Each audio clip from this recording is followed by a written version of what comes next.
Hello and welcome to the Daily Fabric Fondle here at Cottonweed's Quilt Shop in Freeport, Maine. Today, we're going to see what Michelle is doing. Hello, Michelle. Good morning. What are you working on today? I am making a binding. Ooh.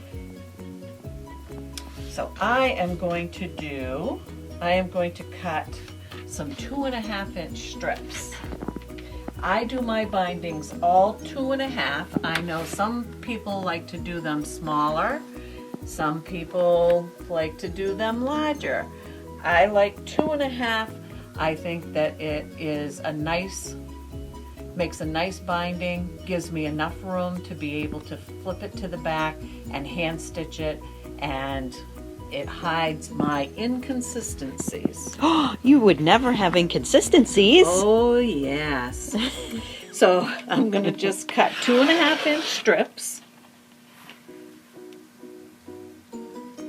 And I am using what was left on the edge of a quilt. So this is no good, and I am going to have to make sure that these are all 2.5 inches wide.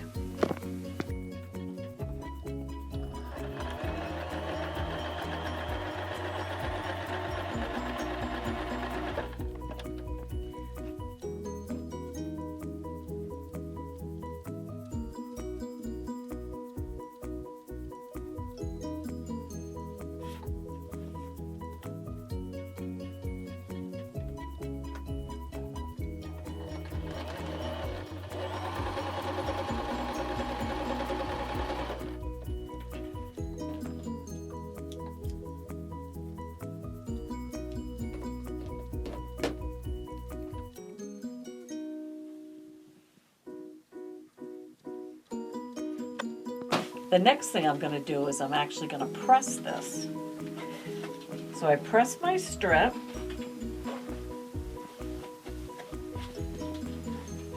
To get out any wrinkles.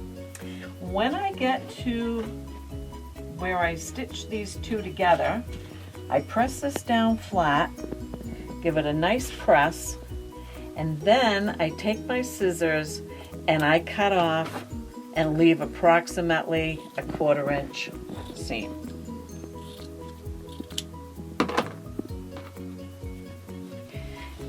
I press it again. I continue that all the way to the other end of my binding. Once I've done the whole thing, I'm going to go back and I'm going to press this in half.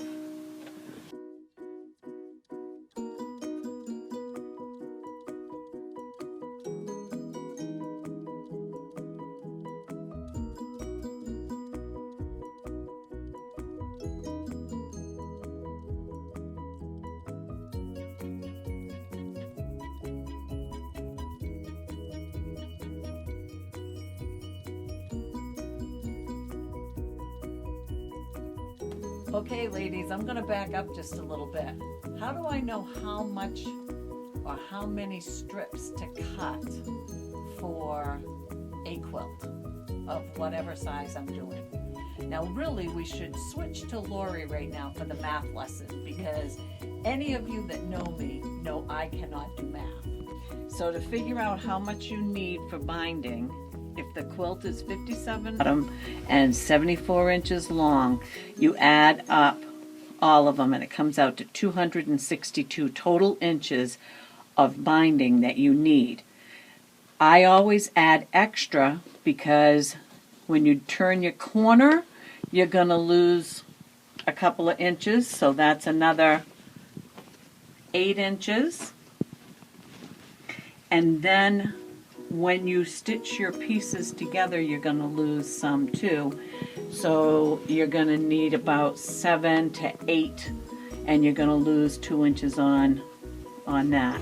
So for this quilt, I would have prepared 286 to 290 total inches of binding. Okay? So my binding is ready. I have ironed it, wrong sides together.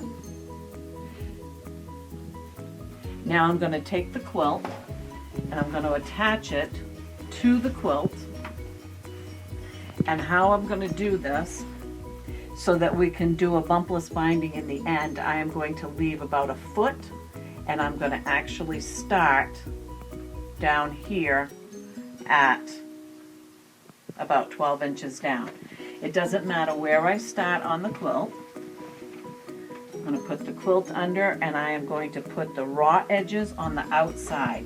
So all of your raw edges are lined up.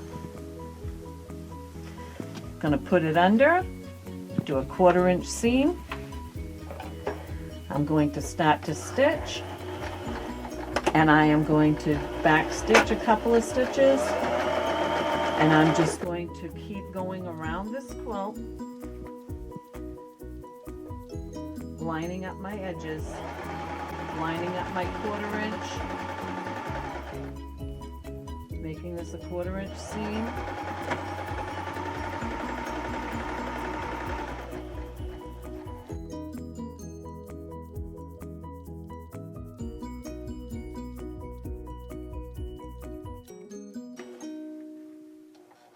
And when I get to this corner, I am actually going to stop about a 1/4 inch from the edge. How I do that is I basically put my finger there so I know approximately where I need to stop.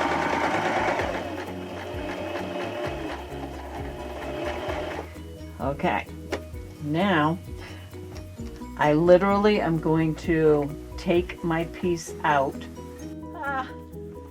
Oh no, did we run out of bobbin? We ran out of bobbin. Way. And remember, it's all fun and games till the bobbin runs out. We'll be right back. I'm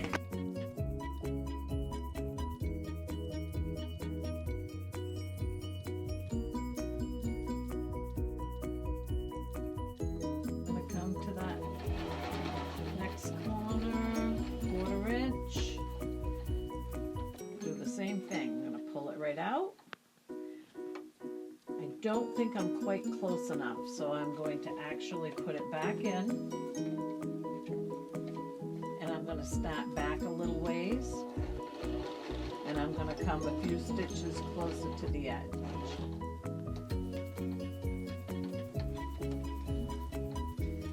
Pull it out. Nice. Fabric up. Bring my fabric down. Turn the quilt, put it back under about a 1/4 inch, and start sewing again.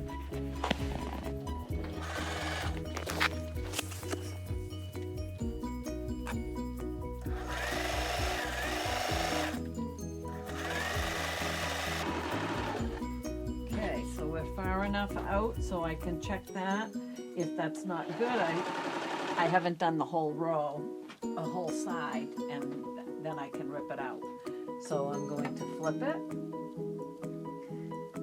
have a nice point on the front, flip it over to the back. It's going to have a nice point on the back as well. So that's good.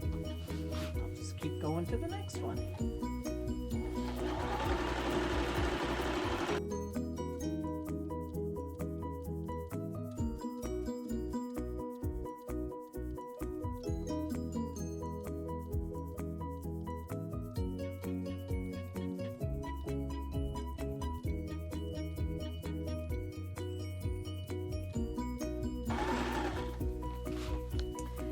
The other thing is, if it looks like it's starting to pucker a little bit, that's okay. Just push it right underneath, because even if you have a pucker on this side, this is the part that's going to be flipped to the back, so it's never going to show. And you're better off to ease it in when it's small than to wait until it's pushed off the whole quilt.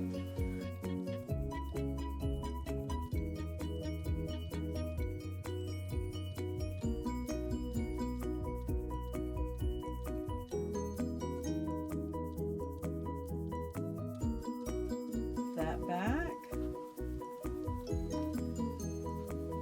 Bring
Okay, so don't forget to stop when you've got about a foot left on this end and a foot left on this end so that you can hook those two pieces together and you can watch our video that shows how to do the bumpless binding and end that.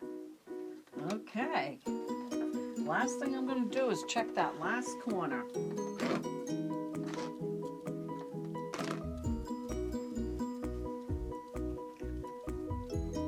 Looks good on this side. Nice. Flip it over. It looks good on the back.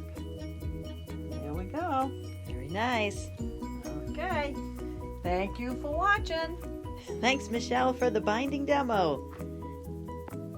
Thanks for joining us on the Daily Fabric Fondle.